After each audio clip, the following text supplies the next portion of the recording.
অবশেষে কিন্তু জানা গেছে তালহা ভাই ফ্রি ফায়ার ছেড়ে কেন পাবজিতে গেছে। কাব্বু ভাই লাইভ স্ট্রিমে সবার সামনেই কিন্তু সে কথাগুলা বলছে।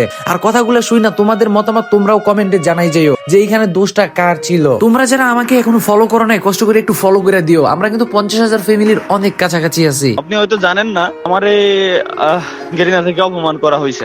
অপমানটা করা হয়েছে কিভাবে? কারণ আমাকে ইভেন্টে ইনভাইট করা হয়।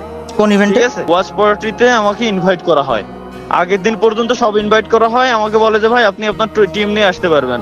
9 জন আমার যে টিমে আছে ওই 9 জনটা নিয়ে আমি এক জায়গায় গ্যাদার করছি, ঢাকায় আমার বাড়ি। যে কালকে সকালে ঘুম থেকে উঠেই আমরা চলে যাবো ডিরেক্ট খুলনা থেকে আমার বাড়ি ঘুরে এসে দেন পরের দিন আবার আমরা ঢাকা ব্যাক করবো। ক্যামেরা ট্যামেরা সেট আপ সব আমার রেডি। এখন রাত 3টের সময় আমারে কল করে, আল্লাহর কি রহমত ওই সময় আমি যাই গেছিলাম। ওই সময় আমারে কল করে, তাও কল দেয়াই হচ্ছে মারুফ বাইরে দিয়ে, যে তালহা ভাই আপনি কালকে আসতেছেন না, আপনি কালকে অসুস্থ। আমি বললাম যে কই ভাই আমি তো অসুস্থ না, আমি তো ঠিক আছি, তো আমি কালকে আসতেছি তো। পরে মারুফ ভাই আমার আবার বললো যে ভাই আপনি কালকে আসতেছেন না, আপনি কালকে অসুস্থ।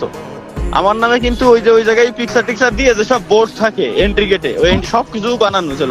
পরবর্তীতে ওইটা ভাঙ্গি ফেলছে, তাও পোলাপান ভিডিও পর্যন্ত করছে। ব্যাপারটা বুঝছেন? ওই এমন সিন হয়েছে। পরে হয়েছে কি, আমি পরে বুঝতে পারছি ওনার কথা। আমি বললাম যে ভাই এই যে কোন ধরনের কথা বলেন আপনারা, এটা কি মানায় নেওয়া যায় কোনোদিনও?